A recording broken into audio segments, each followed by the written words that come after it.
우리 사람들의 마음은 기본적으로 다 평화를 원합니다. 물론 러시아의 푸틴처럼 또 전쟁을 원하는 사람도 있지만은 그래도 사람들은 전쟁 없는 평화로운 세상에서 살아가기를 간절히 소망합니다. 성경에도 보면은 참 많은 전쟁이 나옵니다. 그런데 창세기에서 또 출애굽기에서 그리고 그 후에 민수기, 여호수아 그 시대에는 전쟁마다 이스라엘이 승리를 합니다.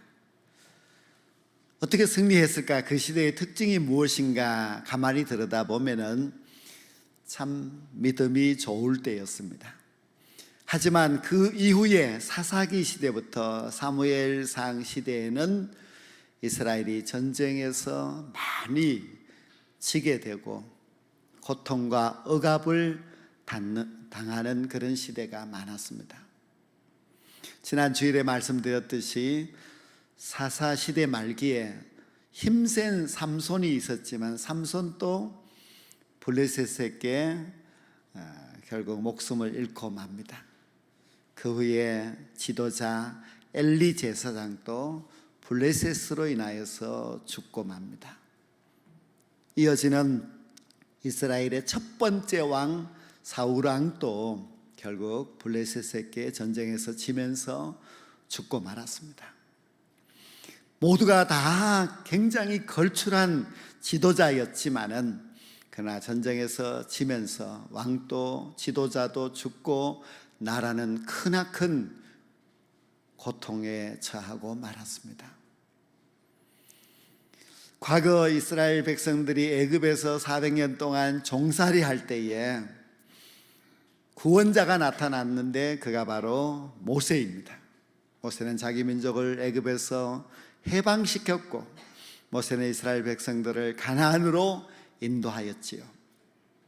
그런데 사사시대를 보내면서 400년 동안에 이스라엘은 다시 큰 위기에 처하게 되고 오랜 세월 동안 고통의 나날들을 보낼 때에 또 구원자가 나타났습니다. 자기 민족을 그 고통에서 구원한 지도자는 바로 다윗 왕입니다. 다윗 왕은 정말 이스라엘 나라를 부강한 나라로 만들었습니다. 주변 나라가 꼼짝하지 못하도록 아주 막강한 군대를 가졌고 그리고 이스라엘의 모든 영토를 다 차지하게 됩니다. 1000년 전 아브라함에게 하나님이 하셨던 그 언약이 1000년이 지나서 다윗이 다 완성을 하였습니다. 다윗 왕과 솔로몬 왕 시대에는 이스라엘이 세계를 호령할 정도로 아주 강력한 군대와 부강한 나라가 되었습니다. 이렇게 참 좋은 시절을 보내었지만은 그러나 이스라엘은 남북으로 분열되고 말았습니다. 그리고 북이스라엘은 자꾸만 믿음에서 떠나서 하나님께 불순종하고 제약된 길로만 나아갔습니다. 근데 북이스라엘의 역사를 보면은 아수르 나라가 등장합니다. 성경에는 아수르 나라가 자주 등장을 합니다. 그런데 세계 역사에서는 아수르가 있었는가 하고 의심을 할 정도로 아수르 나라, 그 아수르 제국에 대한 그런 고고학적 유물들이 너무 없었습니다. 성경에는 분명히 이 아수르 제국이 나타나서 북이스라엘을 침략하고 그리고 북이스라엘은 결국 BC 722년에 아수르 제국에게 완전히 망했다 그렇게 나옵니다. 그래서 아수르 제국이 정말 북이스라엘을 힘들게 하였을 때에 므나헴 왕은 아수르 제국에다가 은 1000달란트를 조공으로 바친 그런 일도 있었습니다. 또 우리가 너무 잘 알고 있는 이야기는 요나 선지자 때 하나님께서 요나에게 아수르의 수도 니느웨로 가서 회개하지 않으면 망한다 전하라고 했습니다. 그래서 요나가 가서 니느웨 성을 회개시켰습니다. 그리고 세월이 많이 흐른 후에 나훔 선지자가 역시 아수르의 수도 니느웨를 향하여서 이제 곧 니느웨는 멸망한다, 그렇게 예언을 하였습니다. 나훔 선지자가 예언한 그 말씀에 보면은요, 이런 말씀이 있습니다. 하나님이 범람하는 물로 니느웨를 진멸하시고 대적들을 흑암으로 쫓아내시리라고 하였습니다. 이렇게 성경에는 많은 아수르에 대한 이야기들이 나오는데 참으로 이해하기 힘든 것은 500년이나 된 아수르 그 나라에 대한 너무 기록이 없어서 사람들이 정말 아수르가 있었는가 하고 의심을 할 정도였습니다.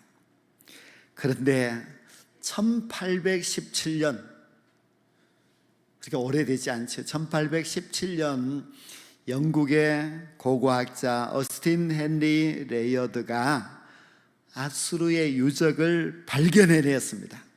이 나훔 선지자가 예언한 그대로 티그리스 강이 범람하면서 아수르의 그 제국이 그 범람한 물로 인하여서 토사에 다 묻혀 있었습니다.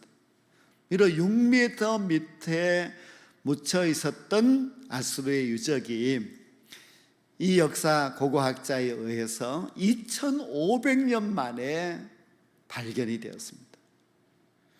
고고학자가 그것을 다 니느웨 성을 다 발견해서 보니까 니느웨 성에 그 돌에다가 새겨져 있는 모든 유물들을 볼 때에 성경의 역사가 거짓이 하나도 없고 성경이 기록되어 있던 그 역사 그대로 되었다는 것을 알 수 있게 되었습니다.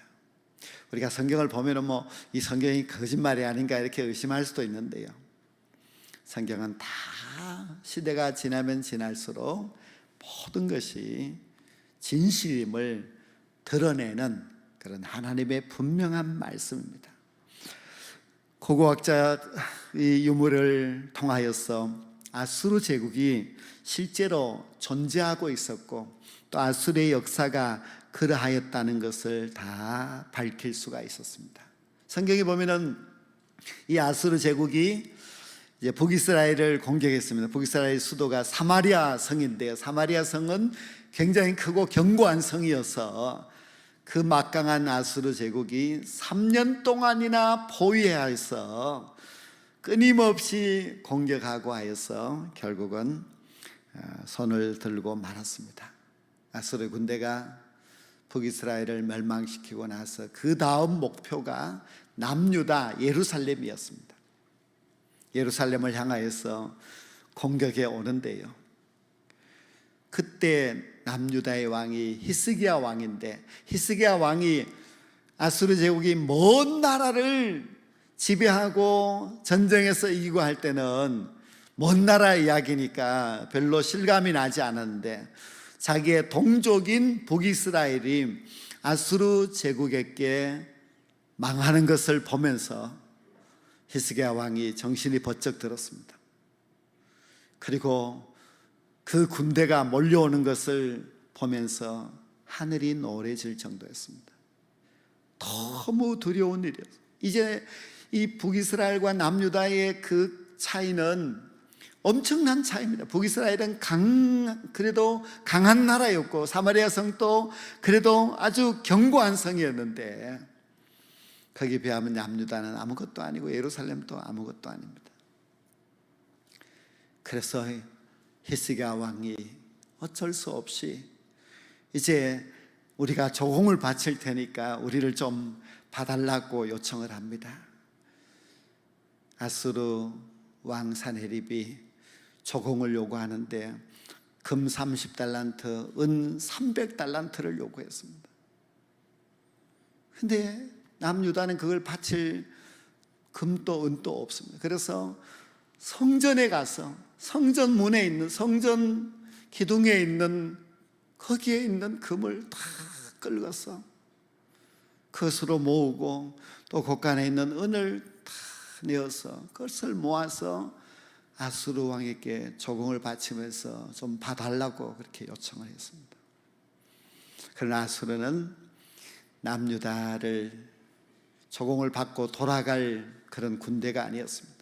그들은 예루살렘을 함락시키기 위해서 오고 있었기 때문에 그것을 받아도 그냥 공격에 내려와서 예루살렘을 포위했습니다. 히스기야 왕은 정말 이제 나라가 풍전등화와 같은 운명에 처하였어. 이제는 어쩔 수 없는 상황이 되었습니다. 아수르는 왕의 정예부대 18만 5천 명이 예루살렘을 삥 둘러서서 항복하라고, 항복하면은 살려주겠다고 항복하라고 했습니다. 그런데 여러분, 이 아수르의 18만 5천 대군과 그리고 그 작은 예루살렘의 히스기야 왕과의 전쟁에서 누가 이겼는가 하면은 예루살렘 히스기야 왕이 이겼습니다. 이것은 기적 같은 일입니다. 어떻게 해서 이겼는가? 마치 골리앗과 다윗과 같은 그런 싸움이었는데 유다가 이겼습니다. 어떻게 해서 이겼는가? 아마 여러분들은 짐작을 하셨을 것인데요, 하나님이 이기게 해주셨습니다. 하나님께서 마치 다윗이 고백한 것처럼 전쟁은 여호와께 속한 것이기 때문에 여호와께서 그 막강한 아수르의 군대를 하루아침에 물리쳤습니다. 성경에는 여호와의 사자가 그들을 물리치셔서 하룻밤에 산송장이 되었다 그렇게 기록하고 있고요, 두 명의 역사학자들은 말하기를 그때 들쥐가 옮기는 이 페스트 전염병으로 아수르의 군대가 다 죽었다 그렇게 기록하고 있습니다. 아수르의 군대가 다 죽고 왕은 도망쳐서 자기 나라로 돌아갔지만 신하에게 암살을 당하면서 아수르 제국은 이제 힘을 잃어버리고 말았습니다.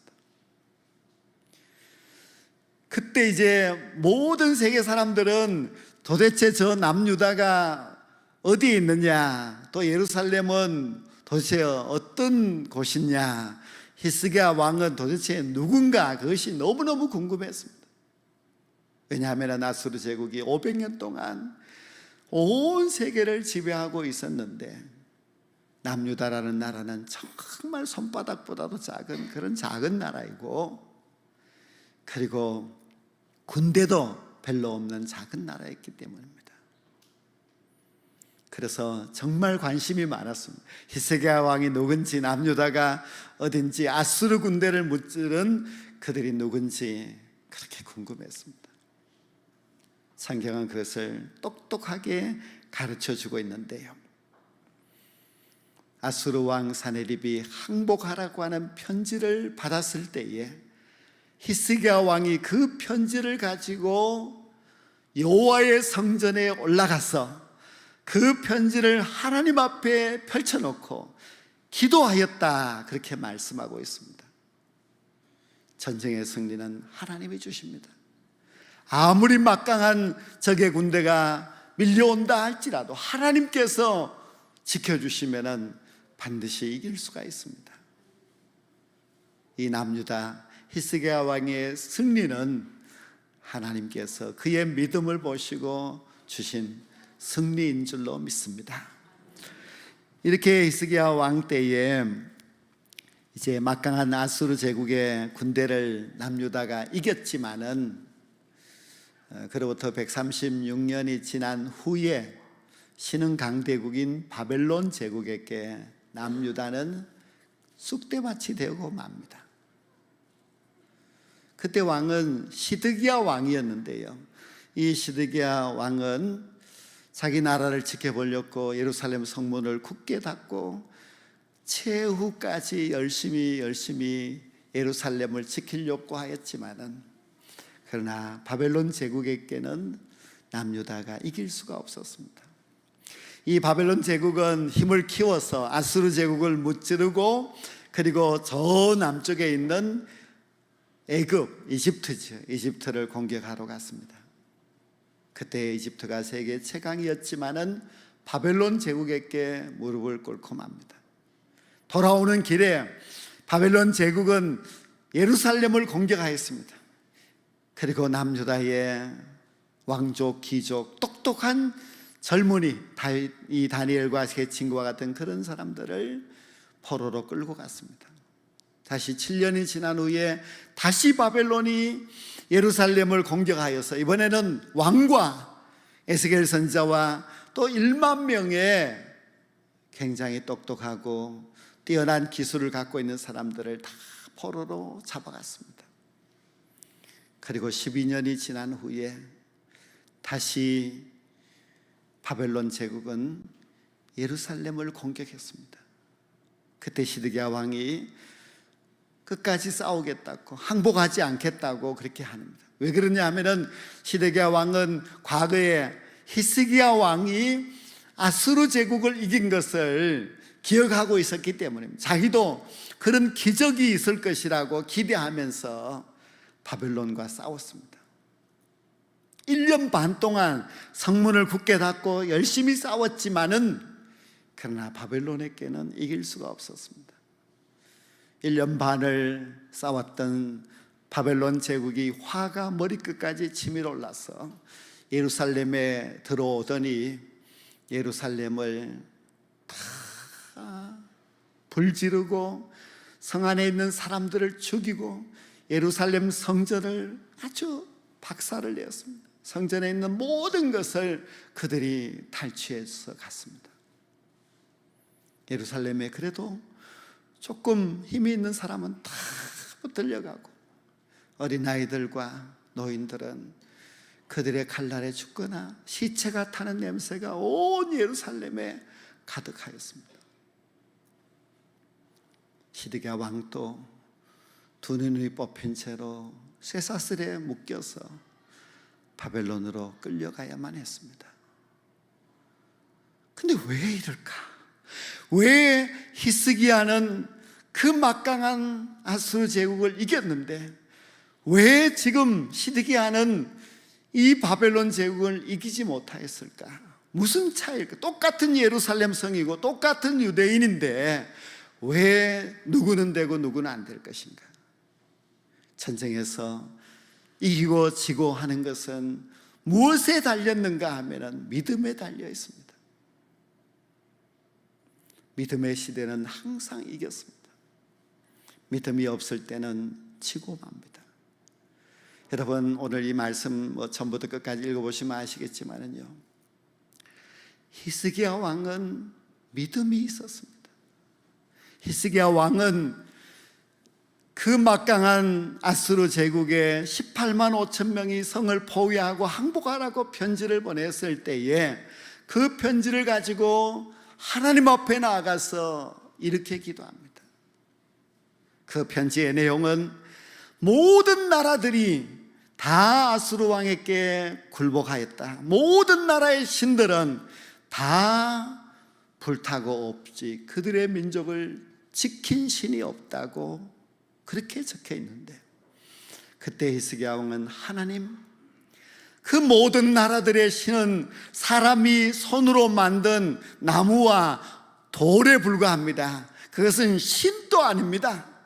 그러나 천지 만물을 창조하셨고 지금도 살아서 역사하시는 하나님은 참 신이십니다. 우상과 하나님은 다르다는 겁니다. 그래서 히스기야 왕이 하나님께서 승리하셔서 온 세계 만국 사람들에게 오직 유일한 신은 하나님 한 분밖에 없다는 것을 보여주십시오. 그렇게 기도했습니다. 히스기야 왕은 하나님을 향한 믿음이 있었습니다. 히스기야 왕은 아무리 많은 적군들이 몰려온다 할지라도 하나님은 살아계신 하나님께서 지금도 이 민족을 지켜주실 것을 믿었습니다. 그래서 하룻밤에 18만 5천 명을 하나님께서 물리치시고 이기게 해주셨습니다. 근데 시드기야는 그런 믿음이 없습니다. 자기만 살렸고 몰래 도망치다가 붙들려 가지고 그렇게 비참하게 된 것입니다. 믿음이 없으면은 나라도 지킬 수 없고, 믿음이 없으면은 그 백성도 절대로 지킬 수가 없습니다. 아까 불렀던 찬송처럼 믿음이 이기게 합니다. 믿음이 우리를 온 세상을 이기게 합니다. 주 예수를 믿는 그 믿음이 우리를 지켜주실 뿐만 아니라 온 세상을 이길 수 있는 능력이 되는 줄로 믿습니다. 성도 여러분, 우리가 하루하루 살아갈 때에 많은 일들이 있죠. 우리가 앞날을 생각해 봐도 걱정스러운 일들이 많이 있습니다. 이 민족을 생각할 때도 참으로 우리가 걱정스러운 부분들이 너무너무 많습니다. 그러나 국방이 이 나라를 지키는 것도 아니고 사람이 이 나라를 지키는 것도 아닙니다. 하나님이 지켜주셔야만 합니다. 우리 한 사람 한 사람이 당하는 모든 어려움 중에서도 우리를 지켜주고 우리를 그 어려움으로 하여금 이기게 하시는 분도 우리 하나님이십니다. 믿음은 이기게 하신다는 것, 주 예수를 믿는 그 믿음은 세상을 이기게 한다는 것을 우리가 조금도 의심하지 말고 히스기야와 같이 문제를 가지고 하나님 앞에 나와서 하나님은 하실 수 있습니다. 하나님은 이기게 해 주실 줄 믿습니다. 기도하셔야만 합니다. 하나님을 믿는 그 믿음이 온 세상을 이기고 모든 어려움들을 이겨내고 마침내 우리에게 진정한 승리와 진정한 평화를 허락하여 주실 줄로 믿습니다.